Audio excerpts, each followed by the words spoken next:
Bia ecën ngadalë drejt dhomës së gjumit, duke parë majtas e djathtas që të mos e shoh askush. Ajo hap derën ngadalë dhe vëren Edin të shtrirë, i kthyer nga muri, si i lodhur pas ditës së gjatë. Ajo buzëqesh lehtë dhe, pa thënë asnjë fjalë, ngjitet në krevatin e tij, duke u futur në batanie me shumë kujdes. Edi ndjen lëvizjen pranë vetes dhe kthen kokën i habitur, por sapo e sheh se është Bia, fytyra e tij ndryshon menjëherë. Ai buzëqesh me një ndjenjë surprize dhe kënaqësie të fshehur. Pse ke ardhur këtu? I thot me zë të ulët, pothuajse në mënyrë lozonjare. Bia e shikon me sy gjysmë të qeshur dhe i afrohet pak më shumë. S'po fle dot vetëm. I thot. Edhe. Mendova se ti nuk do kundërshtoje. Edi qesh lehtë dhe tund kokën, i kënaqur që ajo i është afruar vetë. Jo, nuk kundërshtoj, i thot. Përkundrazi. Ajo shtrihet pranë tij, duke vendosur kokën në jashtëkun e tij. Duket e qetë, sikur pranë Edit ndihet më e sigurt. Ai e vështron një moment, i habitur nga guximi i saj, por edhe i intriguar. Mes tyre krijohet një afërsi e papritur. Bia e prek lehtë batanien afër tij, sikur po kërkon të kuptoj si do reagoj. Ai nuk largohet, përkundrazi, afrohet pak më shumë, duke e bërë atmosferën edhe më të ngrohtë. Në dhomë është qetësi totale, vetëm frymëmarrja e tyre e budh. Drita është e zbethë dhe ngrohtësia e momentit i bën të duken sikur janë shkputur nga e gjithë shtëpia. Pse mu afrove kaq? E pyet Edi përsëri, këtë herë me zë më të ulët, më intim. Bia e sheh drejt në sy për disa sekonda. Sepse dua të di çfarë po ndodh mes nesh, i thot. Nuk e kuptoj ende, por më pëlqen të jem këtu. Edi buzëqesh, i kënaqur që ajo po e pranon hapur. Edhe mua më pëlqen, i thot. Ndoshta po fillon diçka. Të dy rrinë pranë njëri tjetrit, duke mos e larguar as shikimin, as afërsinë. Duket qartë që mes tyre po krijohet diçka më shumë se thjesht shoqëri, një tension i butë, një afrimitet i ri, një fillim i vogël që asnjëri prej tyre s'po e pranon plotësisht. Edi shëtit nëpër shtëpi me duart në xhepa dhe me atë buzëqeshjen e vet të fshehtë, tipike kur ai mendon se ka gjetur një ide të madhe. Ai duket i zhytur në mendime, saqë disa banorë fillojnë të pyesin veten se çfarë po kurdis ai. Në fakt, Edi ka nisur të ndërtojë në mendjen e tij një plan të gjatë dhe të ndërlikuar kundër banorëve të tjerë, duke menduar se ai është shumë më i aftë dhe më i fortë se të gjithë. Unë e mbaj këtë shtëpi në dorë, përshpërit ai me vete, duke ecur para pasqyrës dhe duke parë reflektimin e tij me vetbesim të tepërt. Të tjerët nuk kuptojnë asgjë. Unë jam i pari këtu. Ai nis të bëjë lëvizje strategjike. Flet me banor të ndryshëm veç e veç, përpiqet të fitoj besimin e tyre, por çdo fjalë që thot është e matur mirë. Ai ndërton histori të ndryshme për secilin person, duke ndryshuar versionet e tij sipas nevojës, vetëm që të shtyjë banorët drejt konfliktit ose dyshimit. Në një moment ai afrohet një banoreje dhe i thot: "Shiko, unë dua të të them diçka. Disa po flasin keq për ty, por s'dua të përmend emra. Thjesht ki kujdes." Pastaj shkon te një tjetër dhe i thot krejt ndryshe: "Mos i beso atyre që të shohin me sy të mirë. Janë të rrezikshëm. Vetëm unë jam i sinqert." Ai luan rolin e viktimës, të mikut besnik, të strategut dhe të liderit. Të gjitha në të njëjtën ditë. Në kokën e tij, çdo lëvizje është geniale, çdo fjalë është pjesë e një plani të madh. Ai është aq i bindur se është më i zgjuar se të tjerët, saqë nuk i kalon asnjë moment pa menduar si t'i manipuloj. Gjatë natës, Edi qëndron zgjuar më gjatë se të tjerët. Ai ri ulur në divan duke pirë ujë dhe duke renditur me kujdes lëvizjet e ardhshme. Do i vendos kundër njëri tjetrit, mendon ai. Kur të fillojnë sherret mes tyre, unë do dal i pastër. I forti. I vetmi që ka kontroll. Ai shikon rreth e rrotull me një buzëqeshje të ftohtë, sikur e di diçka që askush tjetër nuk e ka kuptuar. Edi nuk heq dorë as pak. Ai sikur ka marrë një mision personal, ta bëj Elionën ta pëlqej, ose të paktën ta pranoj pranë vetes. Çdo ditë gjen një mënyrë të re për t'i folur, për t'i ofruar diçka, për t'i bërë kompliment, ose thjesht për të qenë afër saj, edhe kur ajo nuk tregon as interesin më të vogël. Në mëngjes, kur të gjithë zgjohen, ai është i pari që i afrohet Elionës, ndërsa ajo sapo ka dalë nga dhoma e gjumit. "Eliona, do kafe?" E bëj unë, i thot me një zë të butë, sikur po përpiqet t'i hyjë në zemër, ajo nuk e sheh fare në fytyrë. Jo, faleminderit, i thot shkurt dhe vazhdon rrugën sikur ai nuk ekziston, më vonë.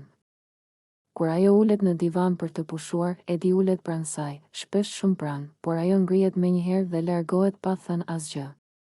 Reagimi i saj është aq i ftohtë sa edhe banorëve të tjerë u duket i tepërt. Edi, as po e kupton, i thot njëri prej banorëve. Ajo s'po të përfill fare. Por Edi nuk dorëzohet. Ai i rudh supet dhe thot, do mësohet. Ajo është e vështirë, por unë ja dal.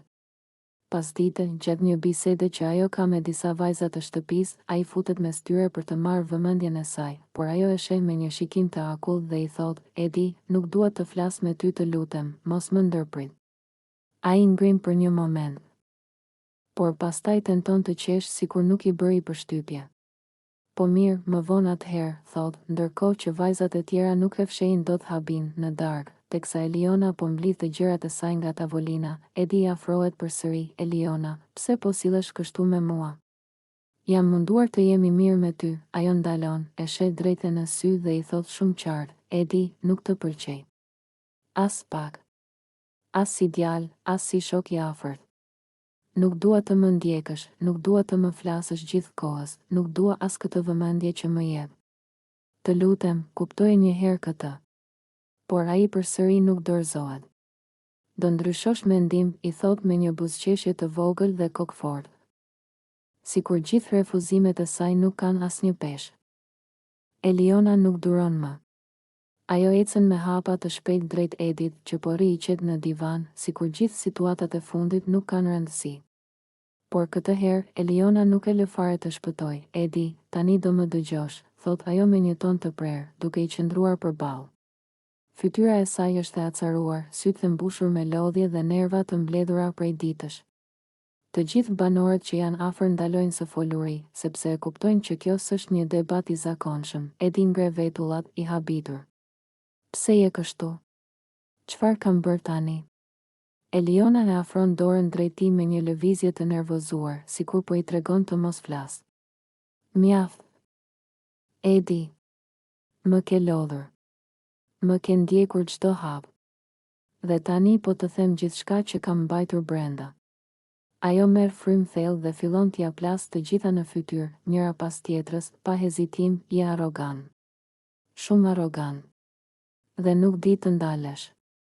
Mendon se je më i zgjuari në këtë shtëpi, ndërkohë që nuk e kupton se njerëzit e shohin çfarë po bën. Të shohin se si përpiqesh të manipulosh, se si përpiqesh të gënjesh me ato lojrat e tua. Edi hap gojën për të folur, por ajo nuk e lë, jo. Sot flet vetëm unë. Sepse kam duruar mjaft. Ti kujton se mund t'ua hedhësh të gjithëve, por jo, Edi. Nuk e mashtron dot askën. As mua. As banorët e tjerë. Ajo e shikon drejtë në sy, pa lëkundje. Nuk je njëri i mirë brenda kësaj loje. Dhe e ke treguar me mënyrën si sjellesh, me mënyrën si na afrohesh, si përpiqesh të futesh mes nesh, si i shtrembëron fjalët e të tjerëve. Fjalët e saj dalin të ashpra, të drejtë për drejta, pa filtra, dhe Edi ndryshon fytyrën. Fjalët e Elionës e godasin fort. Ai përpiqet të duket i qetë, por syt i lëvizin nervoz, nofulla i shtrëngohet, dhe çdo kush e sheh që po i djeg ajo që dëgjon. Seriozisht kështu mendon për mua? Pyet ai më në fund, me një zë paksa të dridhur që mundohet ta fshehë. Eliona nuk heziton as një sekond. Po. Pikërisht kështu. Dhe është koha që ta dish. Një heshtje e rënd bie në dhomë. Eliona po qëndronte në qoshen e kuzhinës duke pirë ujë, kur vëren sërish Edin që i afrohet ngadalë, ashtu siç ka bërë gjithë ditën. Ajo mbyll syt për një moment, e lodhur nga kjo ndjekje e vazhdueshme, dhe kur ai afrohet edhe më shumë, ajo më në fund shpërthen. Edi, mjaft, i thot me një ton të prerë, duke e parë drejtë në sy. Po më bezdis. Vërtet po më bezdis. Edi ngrin në vend, i befasuar nga toni i saj. Pse? Çfarë kam bërë? Thjesht po përpiqem të flas me ty. Eliona tun kokën me nervozizëm dhe ngrit dorën sikur po i kërkon të ndaloj. Jo, jo. S'po përpiqesh të flasësh. po më vjen gjithë kohës nga mbrapa. Jam në kuzhinë. Ja ku je. Jam në obor, ja prap. Jam duke folur me dikë tjetër, ti aty. Nuk është normale kjo. Edi mundohet të buzëqesh për ta zbutur situatën, por Eliona nuk lëkundet. Eliona, thjesht po përpiqem të jem miqësor. Nuk po të bëj asgjë të keqe. Ajo e ndërpret menjëherë. E kupton apo jo që nuk më pëlqen? Që më jep stres? Të lutem, lër më rehat. S'dua këtë lloj vëmendjeje. Toni i saj bëhet edhe më i fortë ndërsa vazhdon, mos më shko më nga mbrapa. Mos më ndiq. Mos prit që unë të rije të sqaroj çdo gjë. Më jep hapësirë. Më lër të marr frymë. Disa banor që janë afër ngrenë syt nga tensioni që po rritet, por Eliona nuk e ul zërin. Ajo është e lodhur, e irrituar, dhe për të parë qartë këtë e ka të gjithë shtëpia. E di, nuk jemi shok të ngushtë. Nuk kemi ndonjë lidhje. Mua nuk më pëlqen kjo qasja jote tek unë. Nuk më bën të ndihem mirë. Prandaj, të lutem. Ndale.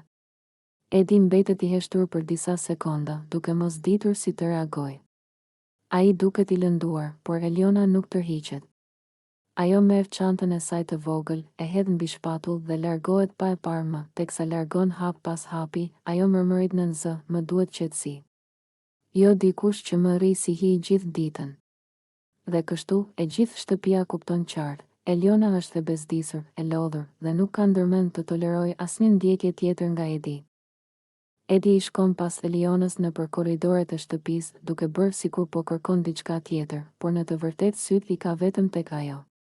Ai e ndjek nga kuzhina te dhoma e ndenjes, pastaj deri te obori, duke u përpjekur që të mos duket shumë i qartë, por prapse prap është më se e dukshme që po i rri nga pas. Ej, Eliona. Prit pak, i thot ai me një buzëqeshje të vogël, duke shpresuar të marrë vëmendjen e saj, por Eliona as nuk e kthen kokën. Ajo po rregullon flokët, po shikon përreth, po bisedon me të tjerët dhe s'po i kushton atij as edhe një sekondë. Edhe kur ai afrohet më pranë, ajo thjesht kalon përtej tij sikur as nuk e sheh. Edi tenton sërish. A do flasim pak? Thjesht 2 minuta. Eliona më në fund e shikon, por me një shprehje të ftohtë. Edi, jam e zënë tani. S'kam kohë. Ai e ndjek me sy, i pakënaqur, por përpiqet ta mbaj veten. Po mirë, atëherë. Më vonë? Eliona qesh lehtë, një qeshje që tingëllon më shumë si moskokçarje se sa si mirësjellje. Ndoshta, thot ajo, dhe vazhdon rrugën e saj sikur asgjë s'ka ndodhur. Edi rri një moment i heshtur duke parë nga ajo, si i hutuar. Ai e ka të qartë se i pëlqen Eliona, i pëlqen shumë madje. Sjellja e saj, mënyra si ecën, si flet, thjesht e tërheq. Por ajo duket sikur s'ka asnjë interes. Nuk e kërkon vëmendjen e tij. Nuk reagon ndaj batutave të tij, nuk e shikon ashtu si ai e shikon atë. Madje, kur afrohen të tjerët, Eliona nis të flasë e të qesh me ta, ndërsa Edi mbetet mbrapa, duke u ndier i padukshëm. Ai e provon përsëri më vonë, kur e sheh të ulur vetëm në një nga divanët. Eliona, je mirë? A mund të rri pak këtu? Ajo ngre vetullën dhe i thot pa e menduar shumë, po ulu ku të duash, por mos prit që do flas shumë. Jam lodhur. Dhe Edi ulet, por ajo thjesht shikon telefonin e murit, rregullon bluzën, pastaj largohet përsëri, duke e lënë atë vetëm, i ulur dhe paksa i përshtjelluar. Në shtëpi fillojnë ta vërejnë edhe të tjerët, se si Edi mundohet t'i afrohet. Bia, ndërsa rri ulur në koltuk dhe luan me gishtërinë nga nervozizmi, ngre syt drejt Edit që po qëndron pak më tutje, duke parë diçka pa shumë interes. Ajo merr frymë thellë, sikur po mblidhet me vete, pastaj çohet ngadalë dhe afrohet tek ai. Edi. Mund të them diçka? I thot me një zë të ulët, pothuajse të pasigurt. Ai kthen kokën dhe e sheh me habi. Po, çfarë ke? Të shoh pak të tensionuar. Bia ulet pranë tij, duke shtrënguar duart në prerë. Pastaj i afrohet edhe më shumë, sikur nuk do që të dëgjoj njëri tjetër. Kam një sekret. Por dua ta mbash vetëm për vete, i thot me një ton të ndjeshëm. Edi bëhet serioz. Okej. Fol. S'të them kujt. Ajo merr edhe një frym të gjatë, pastaj më në fund e lëshon atë që po I rëndonte në mendje. Unë kam shumë hormone. Më ndikojnë shumë. Ndonjëherë ndihem sikur emocioneve nuk ua vë fredot. Më kapin shpejt nervat, emocionohem pa arsye, qaj shpejt, pastaj qesh. S'di si t'i kontrolloj. Edi e sheh me sy të mëdhenj, pak I habitur, por edhe pak më I kuptueshëm. Prandaj je kaq e çuditshme sot. Po pse ma thua mua këtë? Bia hedh syt poshtë dhe ngre supet lehtë, sikur nuk gjen dot fjalët e duhura, sepse nuk dua të mendosh që jam dramatike kot. Ose që po bëj lojë. Unë thjesht ndihem shpërthyesh. Dhe ti më dukesh si personi I vetëm këtu që ndoshta mund të më kuptoj. Ai mbështetet pas divanit dhe e vë re se ajo po I dridh pak duart. Bia, s'ka gjë. Nëse të ndihmon me të vërtet, mund të flasësh me mua sa herë të duash.